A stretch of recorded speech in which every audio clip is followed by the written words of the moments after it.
स्वागत है आपका खोजी खजाना टाइम्स न्यूज में। आइए देखते हैं खबरें विस्तार से। इंदौर में लोकसभा चुनाव को लेकर प्रशासनिक और राजनीतिक सरगर्मी तेज हो गई है। जहां एक और राजनीतिक दलों के बीच बैठकों का दौर जारी है, वहीं आरोप प्रत्यारोप का दौर भी निरंतर जारी है। इसी कड़ी में शुक्रवार को कांग्रेस लोकसभा प्रत्याशी अक्षय कांति बम की कांग्रेस महिला शहर अध्यक्ष लीगल सेल से अपूर्वा शुक्ला ने चुनाव के पूर्व हो रही अनियमितताओं को लेकर अपनी बात मीडिया के सामने रखी। उन्होंने भाजपा प्रत्याशी शंकर लालवानी के निर्वाचन फॉर्म की बातों को लेकर अपना पक्ष रखा। मीडिया से बात करते हुए उन्होंने बताया कि अक्षय कांति बम का निर्वाचन फॉर्म किस तरह स्वीकार किया गया तथा कुछ लोगों के द्वारा भ्रांति फैलाई जा रही है कि अक्षय बम का फॉर्म जमा होने में अड़चन आ रही है, जो कि सरासर गलत आरोप है। साथ ही उन्होंने शुक्रवार को अक्षय बम के जिला कोर्ट परिसर में जनसंपर्क को लेकर विषय भी मीडिया के सामने रखे। उन्होंने बताया कि सभी अधिवक्ताओं का आशीर्वाद अक्षय कांति बम के साथ है और वो इस बार जीत का कीर्तिमान स्थापित करेंगे। मैम, आज अक्षय कांति बम जी का कोर्ट परिसर में जिला कोर्ट में जनसंपर्क हुआ है वकीलों के बीच में। अधिवक्ताओं का क्या ओपिनियन है, क्या राय है?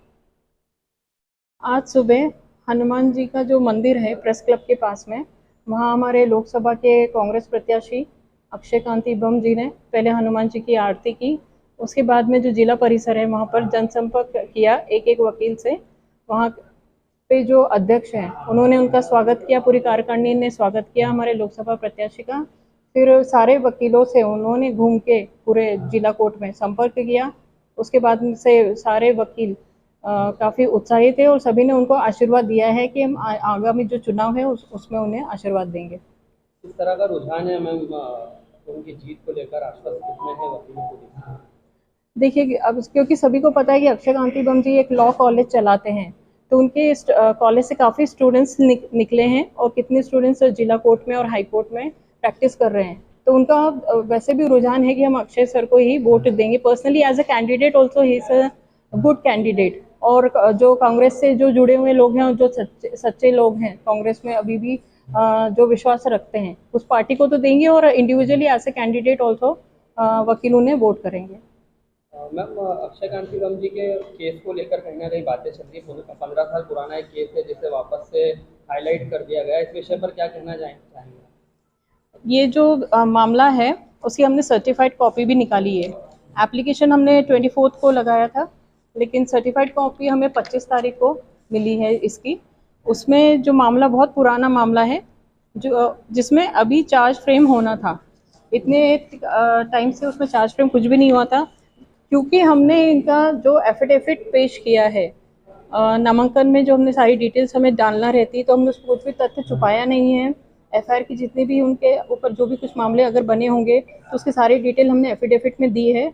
और ये जो इन्फॉर्मेशन है वहाँ से लेके एफिडेविट से कलेक्टेड से निकाल के कुछ लोगों ने, हो सकता है कि अब उन पे जल्दी कुछ उनके जो विरोधी होंगे उन्होंने चार्ज फ्रेम की प्रक्रिया जल्द से जल्द हो जाए। जो पुराना जो मामला 15 साल से जिसमें कुछ नहीं हुआ, क्योंकि अब चुनाव है तो उनके ऊपर आरोप प्रत्यारोप करने की जिन लोगों की आदत है उन लोगों ने इन पर चार्ज फ्रेम करवाने की कोशिश की है। लेकिन इसमें भी ये मैंने कॉपी निकाली हुई है, सर्टिफाइड कॉपी निकली हुई है, उसकी मेरे पास कॉपी है। तो इसमें अभी भी नेक्स्ट डेट 10/5 दी हुई है, अगले महीने दी हुई है, जिसमें उनको प्रस्तुत होना है 10/5 को। उसमें प्राइमा फेसी हो सकता है कि उनके ऊपर ये वाला चार्जेस 307 लग सकता है, लेकिन अभी कोर्ट की तरफ से चार्ज फ्रेम हुआ नहीं है। और फिर भी हमने जो एफिडेविट जब तक पेश किया, हमने 24 तारीख को पेश किया था नामांकन पत्र, तब तक हमें कोई भी जानकारी नहीं थी कि चार्ज फ्रेम हो चुका है। तो यही है कि अब 10 पेज को पूरी कोशिश रहेगी कि अक्षय जी जाके प्रस्तुत होंगे न्यायालय के सामने। क्या आप ये मानते हैं किसी दबाव प्रभाव के चलते कार्रवाई को शीघ्र करवाया जा रहा है? ऐसा हो सकता है, क्योंकि जहाँ इतने टाइम, फिर इसका क्या रीज़न है कि इतने टाइम तक इस मामले में कुछ भी न्यायालय के द्वारा या इनका फरियादी के द्वारा कुछ भी कोई एक्शन क्यों नहीं लिया गया? अगर इतना जल्दबाजी करना ही तो पहले क्यों नहीं दिखाई गई? चुनाव के समय पर ही क्यों दिखाई गई? तो ये सोचने लायक बात है। आपके द्वारा एक आपत्ति भी ली गई है शंकर लालवानी जी को लेकर कि जो संख्या है कांग्रेस के लिए उसका क्राइटेरिया अलग डिसाइड किया गया है। बीजेपी वाले लोग 10 लोग लेकर अंदर जा सकते हैं। इस विषय पर क्या है? एक वीडियो अगर आपने देखा होगा कि काफ़ी वायरल हुआ है, जो नामांकन पत्र इन्होंने जो रैली आम सभा की है और जो रैली निकाल कर बीजेपी पार्टी ने नामांकन पत्र निर्वाचन अधिकारी जी के समक्ष जो रखा, उसमें जो का रूल है, वहाँ के जो प्रोटोकॉल है और जो मॉनिटरिंग जिस तरीके से दिखाई जा रही थी जब कांग्रेस प्रत्याशी गए कि 5 से ज़्यादा एक भी व्यक्ति नहीं होना चाहिए, प्रत्याशी को मिला के सिर्फ 5 लोग अंदर एंटर हो सकते हैं नामांकन पत्र देते समय। लेकिन जो ये जो वीडियो आया है उसमें हम देख सकते हैं कि 10 लोग उसमें मौजूद हैं एट प्रेजेंट। जब सीएम माननीय सीएम जी भी उसमें हैं, लेकिन उनके साथ में 10 लोग कैसे, और ये it was in the presence of collector himself.